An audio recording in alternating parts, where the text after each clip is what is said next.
Thân chào cả nhà, không nên xem chùa đâu đó. Nhớ đăng ký, like, comment để ủng hộ team nha. Chuyến tàu này có quái vật. Tôi đã giết tiếp viên này 3 lần. Nhưng sớm thôi, khu số 7 sẽ xuất hiện người giống hệt anh ta. Chuyến tàu kỳ lạ này sẽ không dừng lại, trừ khi có tiếp viên chết. Thức dậy, tôi đã ở trên một chuyến tàu. Tôi dụi mắt. Đài phát thanh của đoàn tàu cũng vang lên. Kính gửi ông Trần An. Chúc mừng bạn đã trở thành tiếp viên toa tàu, toa 13 của tàu K304.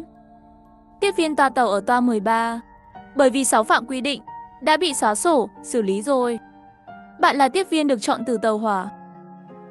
Trước khi chính thức bắt đầu công việc của bạn, xin bạn nhất định phải ghi nhớ những quy tắc sau đây.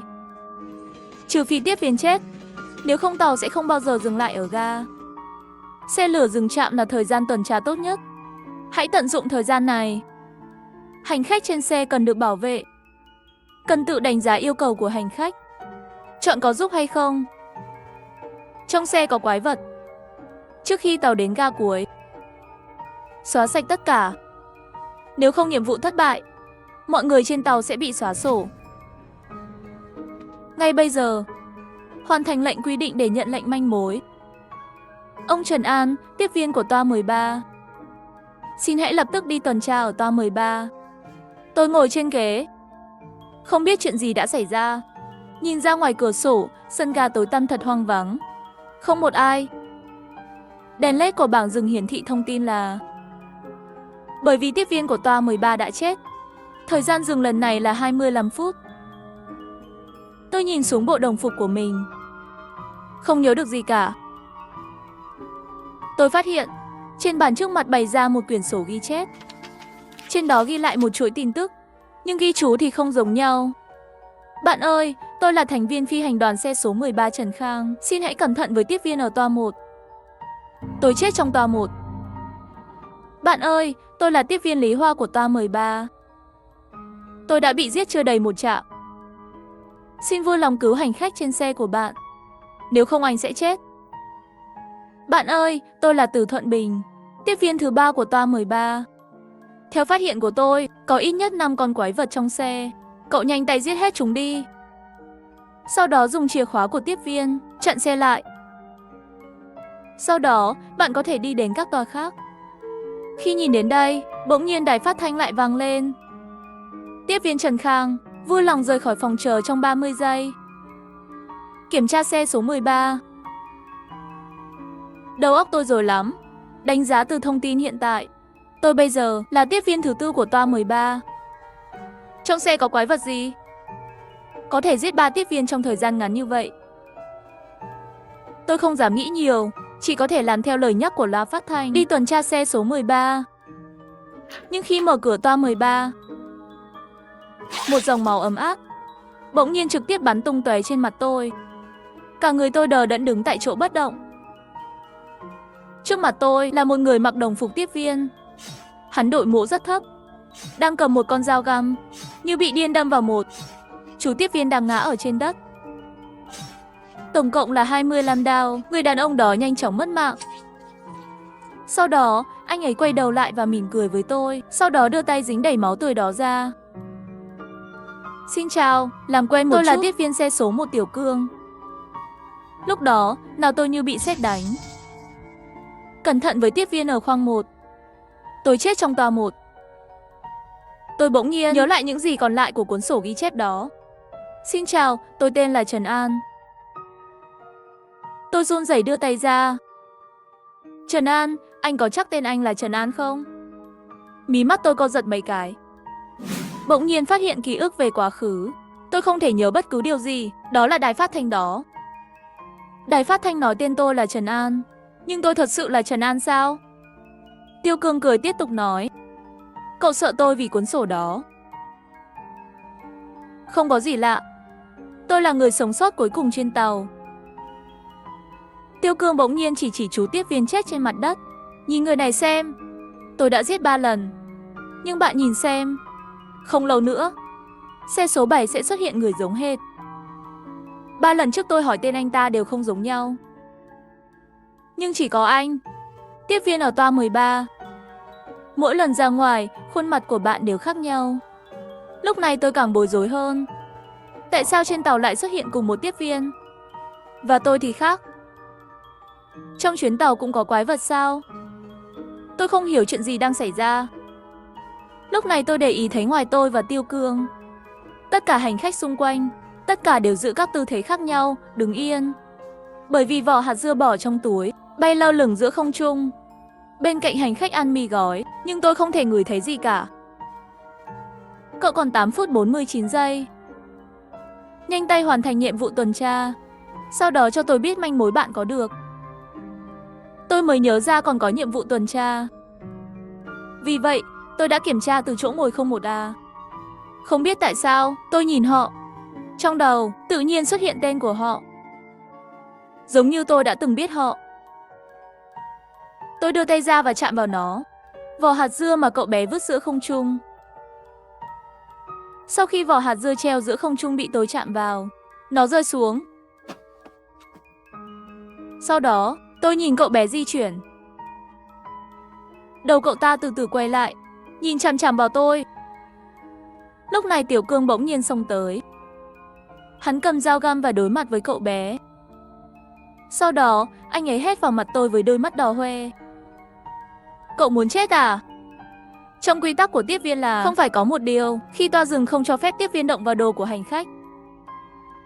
Không có mà, tôi nghi ngờ. Tôi rõ ràng không nhận được quy tắc liên quan. Nghe vậy, Tiêu Cương vội vàng ném cho tôi một tờ giấy. Tiêu đề viết quy tắc tiếp viên 1. Kiểm tra được chia thành 2 lần. Phải ghi nhớ mọi hành động của hành khách. Đảm bảo hành khách trước sau hành động đều giống nhau, cho đến khi tàu chạy. 2. Kiểm tra xem chỗ ngồi của tất cả hành khách có chính xác không. Hành khách có vấn đề phải vẽ 10 lên mặt. 3. Vô tất cả hành lý, đảm bảo không có sinh vật sống bên trong. Hành lý có vấn đề phải được gỡ xuống và ném vào nhà vệ sinh. Sau khi nhìn thấy những nội dung này trên ghi chú, bộ não của tôi bắt đầu hoạt động nhanh chóng. Thông qua các loại trước đó có thể phân tích được. 1. Hành khách sẽ không di chuyển cho đến khi xe khởi động. 2. Hành khách có thể di chuyển có vấn đề. 3. Hành khách có vấn đề. Tiếp viên phải vẽ 10 lên mặt đối phương. 4. Tiếp viên chỉ có thể vẽ tối đa 5 người một lần. Khi tôi phân tích tất cả những điều này, xe lửa bỗng nhiên khởi động. Nhưng điều kỳ lạ là tất cả hành khách, không như tôi tưởng, bắt đầu hoạt động. Lúc này đài phát thanh của đoàn tàu cũng phát ra âm thanh, xe số 13 bị xảy ra sự cố nghiêm trọng. Phải tìm thấy tất cả quái vật cho đến khi đến trạm tiếp theo. Nếu không toa 13 sẽ bị xử lý. Có một con dao dưới bồn rửa. Trong xe có 6 con quái vật. Điểm dừng tiếp theo sẽ là 49 phút. Tiếp theo, toa 13 sẽ tắt hết đèn. Trong 3 thông tin của sổ ghi chép, có 2 điều sẽ giết anh. Trần An bây giờ nhận được chỉ thị thứ 2. Giết tất cả quái vật trước khi đến trạm tiếp theo. Khi đèn tắt, tầm nhìn của tôi lập tức rơi vào một mảnh bóng tối. Chỉ có thể nghe thấy âm thanh quỹ đạo liên tục vang vọng trong tai tôi. 6 con quái vật. Trong xe có 5 con. Lúc này bỗng nhiên nhìn về phía mắt Tiêu Cương. Tôi thấy anh ta cười tuề tết, cho tôi thấy một nụ cười kỳ lạ. Thân chào cả nhà, không nên xem chùa đâu đó. Nhớ đăng ký, like, comment để ủng hộ team nha. Hãy nhớ rằng, con người là một con chó 4 chân, chó là người 2 chân. Không có chim đen trong ký túc xá, đừng đuổi theo con chim đen. Người này điên rồi. Gửi cái gì vậy? Bạn cùng phòng bắt đầu chửi bới, nhưng vẫn chưa nói xong. Lại có mấy tin nhắn liên tục được gửi trong nhóm lớp. 1. Người kiểm tra sẽ dùng mọi cách để bạn mở cửa. Nhưng cẩn thận không được mở cửa. 2. Cửa rất chắc chắn. Theo kinh nghiệm được chứng minh, ít nhất là trước khi mở ra được sẽ như thế này. 3. Đừng mở cửa sổ. Đừng đến gần cửa sổ. Đóng rèm cửa ngay lập tức và không bật đèn. Dù có chuyện gì xảy ra, đừng bật đèn. Đừng mở cửa sổ. Đừng kéo rèm cửa. 4. Không có chim đen trong ký túc xá. Đừng đuổi theo con chim đen. 5. Bạn học trong phòng tắm và nhà vệ sinh vào lúc này. Đừng cố quay lại phòng ngủ. Vui lòng tìm ngay ngăn gần nhất để trốn vào. Đừng tạo ra bất kỳ âm thanh nào nữa. Đừng có bất kỳ giao tiếp nào với bạn học kiểm tra giờ giấc. 6. Đừng nhìn lên trên trong phòng vệ sinh. Tuyệt đối đừng nhìn lên. 7. Nếu vô tình gặp nhân viên điều tra giờ giấc, giao tiếp hoặc tiếp xúc, vui lòng thông báo cho người quản lý ký túc xá ngay lần đầu tiên. Nếu người quản lý không trả lời, làm ơn lập tức đập vỡ cửa kính phòng ngủ. Cho dù có vấn đề gì xảy ra, nhất định phải tìm quản lý. Người đó sẽ giúp bạn. 8. Kiểm tra trong giờ ngủ nếu có bạn học không về. Đừng đi tìm. Đảm bảo an toàn cá nhân. 9. Đừng rời khỏi ký túc xá với bất cứ ai ngoài ký túc xá. Chú ý thời gian kết thúc kiểm tra giấc ngủ là 2 giờ sáng. Chúc may mắn. Thằng điên này là ai? Sao lại là tin nhắn nặc danh? Điều này có nghĩa là gì? Ban đêm sao lại kiểm tra giấc ngủ chứ?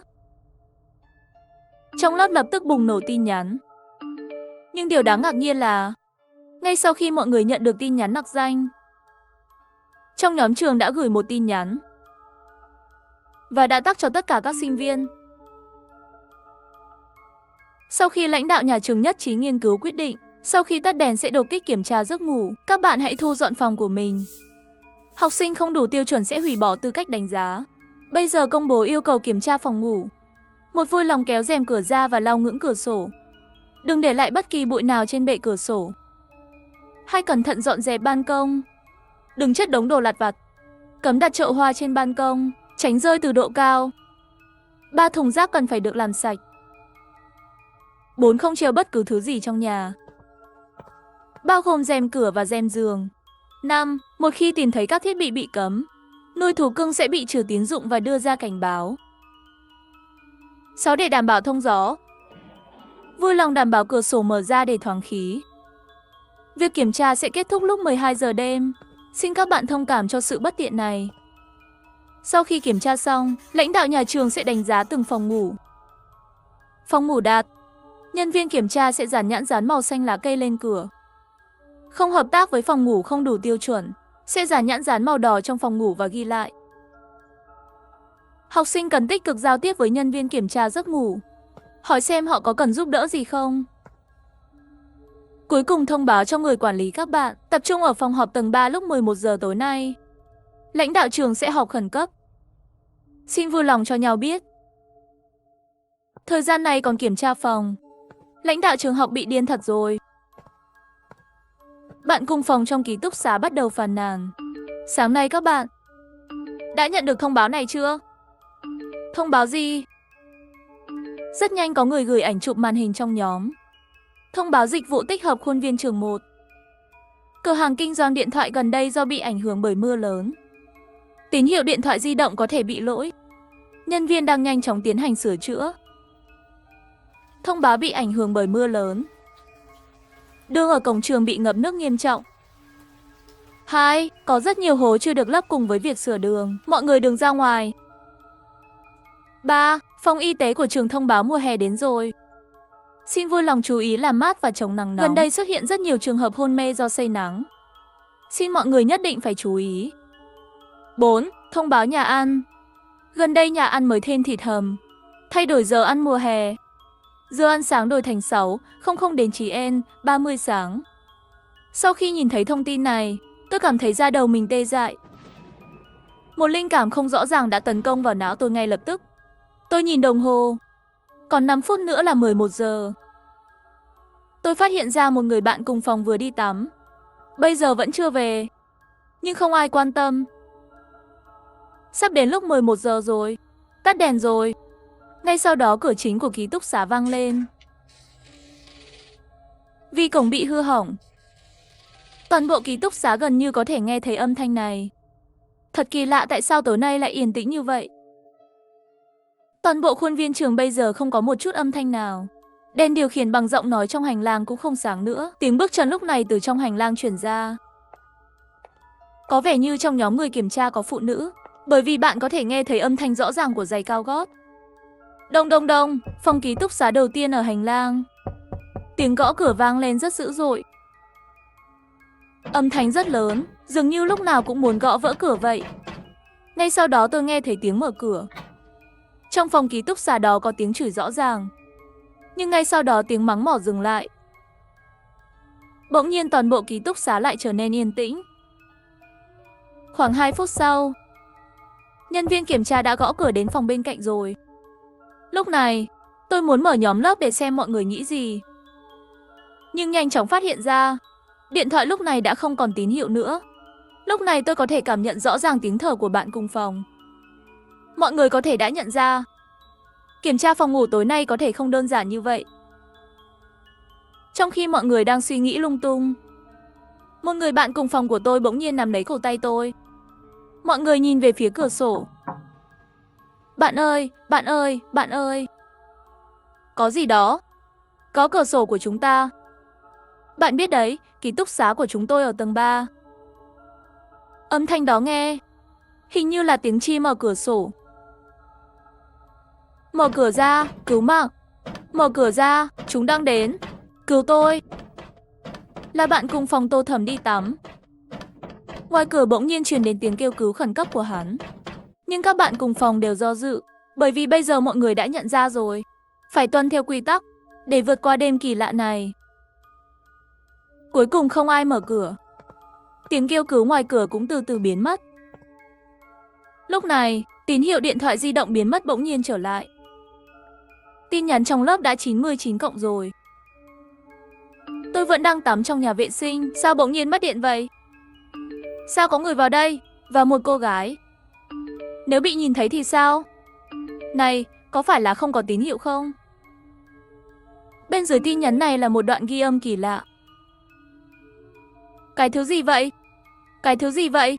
Cứu, tôi đang tìm quản lý. Tôi muốn tìm người quản lý. Giọng nói phía sau là một số mã lộn xộn kỳ lạ. Ở giữa mã lộn xộn có một hình ảnh. Hình ảnh rất tối, chỉ có thể nhìn thấy trong bóng tối. Hình như có một đôi mắt đỏ. Đúng lúc này, trong nhóm ký túc xá của chúng tôi đã nhận được một tin nhắn. Nói lãnh đạo muốn mời chúng tôi ăn cơm. Tối nay tôi sẽ không về ngủ nữa. Cả đêm mọi người không ngủ. Tất cả đều trải qua sự bất an tột độ. Ngày hôm sau khi thức dậy, hành lang đầy người, nói và cười, như thể không có gì xảy ra đêm qua. Tôi vội vàng chạy vào phòng tắm.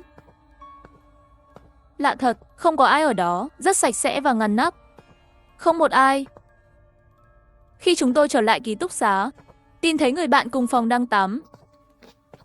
Lúc này đang ngồi trước bàn của mình. Ăn đồ ăn. Tôi mang bữa sáng cho các cậu. Là món hầm mới nhất của nhà ăn. Hắn vừa ăn, vừa lộ ra một nụ cười rất kỳ quái.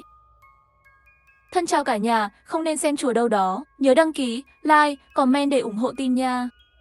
Tôi bị mắc kẹt trong một chu kỳ khủng khiếp. Gia đình có một loại quái vật nào đó. Mỗi lần bị quái vật giết chết, tôi sẽ mất hết ký ức. Mỗi lần chết, tôi đều để lại dấu vết trên cánh tay. Thức dậy, cánh tay tôi ngửa ra. Trên cánh tay lại khắc chữ máu như vậy. Lời nói khép lại khiến tôi cảm thấy rùng mình. Nhìn thấy 3 chữ trình đó. Nếu những gì trên đây là sự thật, điều đó không có nghĩa là tôi đã bị quái vật giết 15 lần rồi. Nâng cánh tay lên một chút, nỗi đau xé toạc khiến tôi co giật khắp người. Rõ ràng trong ấn tượng của tôi chỉ ngủ một giấc ở nhà. Sao có thể xuất hiện nhiều vết thương như vậy? Và tôi không có bất cứ điều gì liên quan đến việc này. Nhớ lại, chẳng lẽ thật sự là tự mình khắc xuống? Cơ thể tôi rùng mình, sau đó đã bình tĩnh lại. Nếu đây chỉ là một trò đùa, tốt nhất là tôi bị lừa. Nhưng nếu đó là sự thật, vậy thì tôi đang gặp nguy hiểm.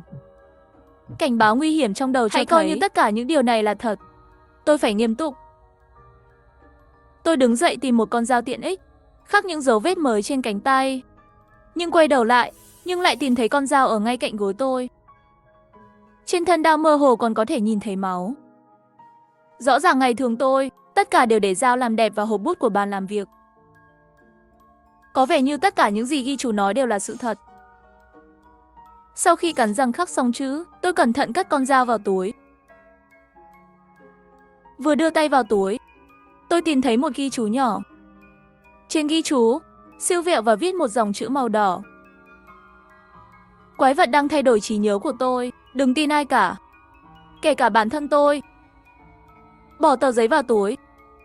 Tôi cúi đầu suy nghĩ một lúc. Mặc dù mỗi chu kỳ tôi đều bị xóa ký ức, nhưng từ những gì trên giấy và vết máu trên con dao, sự lặp lại trong mỗi chu kỳ, dấu vết hẳn là sẽ không bị xóa. Tôi đã chết 16 lần. Trong 16 chu kỳ đó, tôi nên tìm cách để lại cho mình một số dòng chữ. Tôi phải thu thập manh mối trước, để tìm cách phá vỡ cái kết này.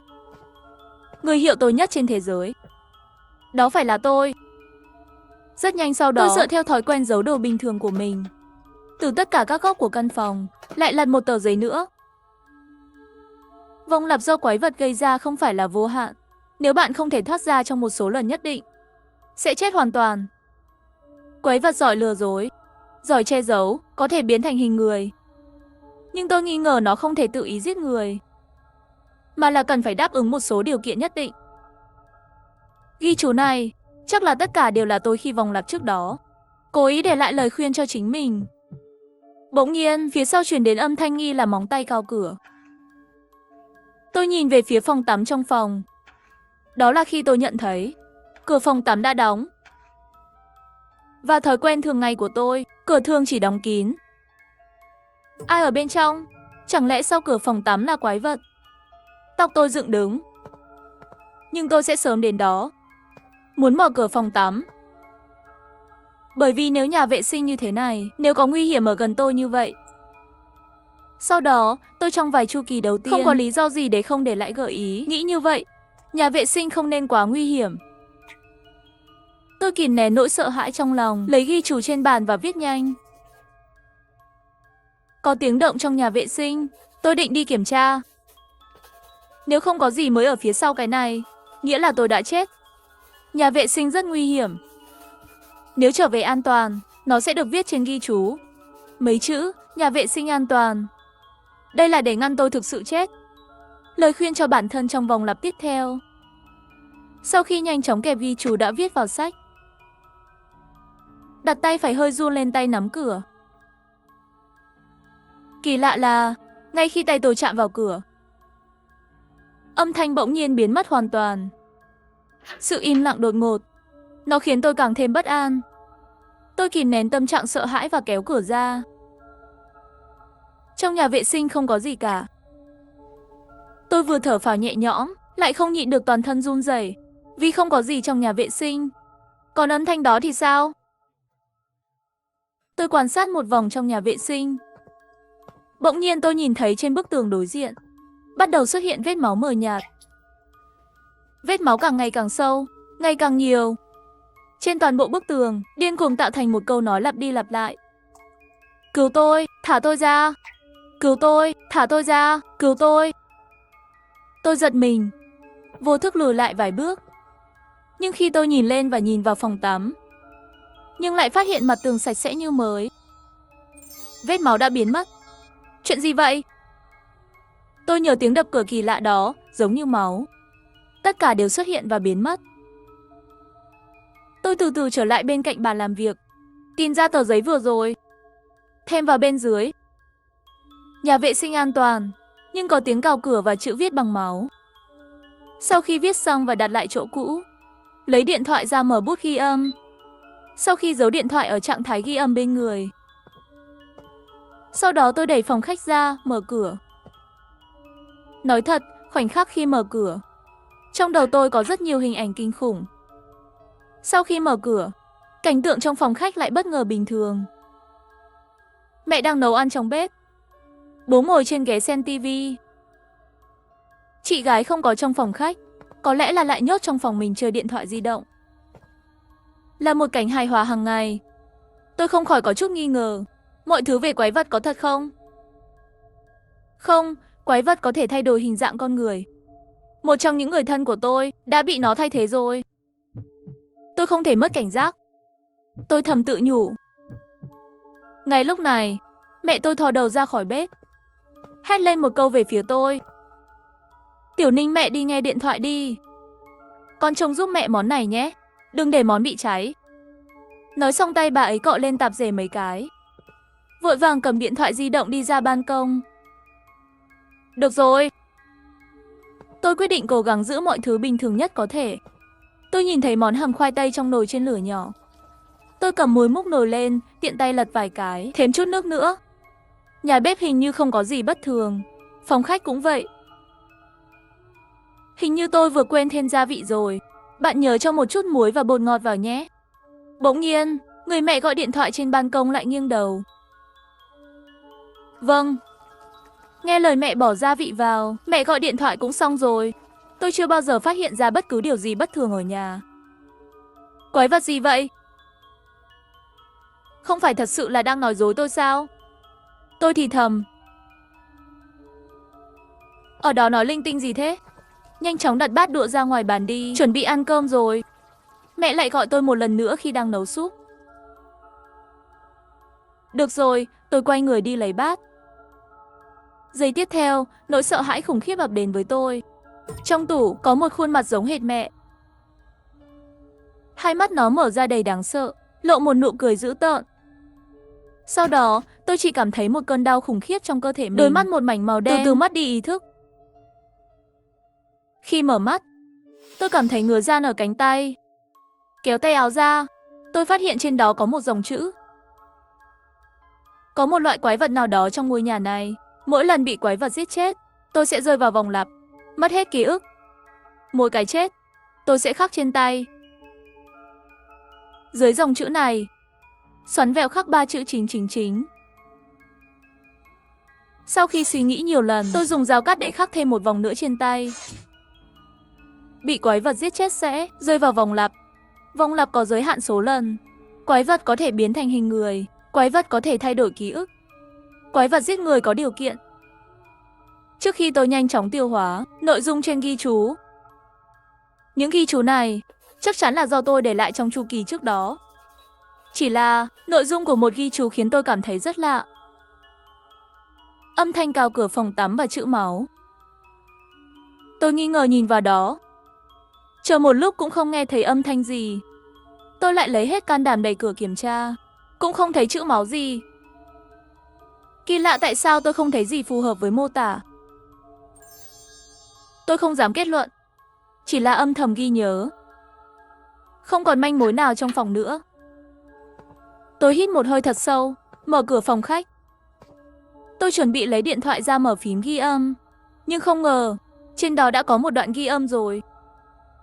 Tôi điều chỉnh âm thanh đến mức nhỏ nhất, đặt điện thoại vào tai. Có vẻ như nội dung của bản ghi âm. Tiểu Ninh, mẹ đi nghe điện thoại đi. Con trông giúp mẹ món này nhé, đừng để món này bị cháy. Được rồi. Âm thanh đến cuối, bỗng nhiên vang lên tiếng hét kinh khủng. Trong khi đó, tôi nghe thấy bên ngoài cào cửa. Gần như giống hệt nhau, tiếng hét đau lòng. Chuyện gì vậy? Chuyện gì xảy ra bên trong? Sắc mặt tôi trắng bệch nhìn về phía phòng khách. Ngón tay run rẩy mở phím ghi âm. Giấu điện thoại đi. Cô nuốt nước miếng và đẩy cửa ra. Nếu nghe không nhầm, tiếng la hét trong phòng khách giống như trong video này. Tất cả đều đến từ hướng nhà bếp. Điều kỳ lạ là ngay khi tôi mở cửa, âm thanh biến mất. Trong phòng khách, bố ngồi trên ghế sofa xem tivi. Mẹ đang nấu ăn trong căn bếp nhỏ bên cạnh. Nhìn thấy tôi, âm thanh của bà ấy y hệt trong bản ghi âm. Tiểu Ninh, mẹ đi nghe điện thoại. Con xem giúp mẹ món này nhé, đừng để món này bị cháy. Toàn thân tôi run lên. Không thể đồng ý với bà ấy. Trong bản ghi âm, sau khi tôi đồng ý giúp nấu ăn, điều gì đó khủng khiếp đã xảy ra. Mặc dù chỉ có âm thanh không có hình ảnh, nhưng tôi vẫn có thể cảm nhận được sự tuyệt vọng của chính mình lúc đó. Kết hợp với thanh tiến trình của âm thanh, tôi êm rằng tôi đang ở nút đó, bị giết bởi quái vật. Chẳng lẽ người mẹ trước mắt này là do quái vật biến thành? Nói ra thì, quái vật chỉ khi đáp ứng một số điều kiện nhất định mới có thể giết người. Trong vòng lặp trước, tôi đã làm gì khiến quái vật có đủ điều kiện giết tôi? Tôi không có manh mối, nhưng bản năng nói với tôi không thể lặp lại chuyện lần trước. Vì vậy, tôi giả vờ như không có gì xảy ra. Mẹ, con đang học lớp học trực tuyến, không thể giúp được. Trong bếp yên tĩnh một lúc. Một lát sau, tôi lại nghe thấy tiếng động từ nhà bếp.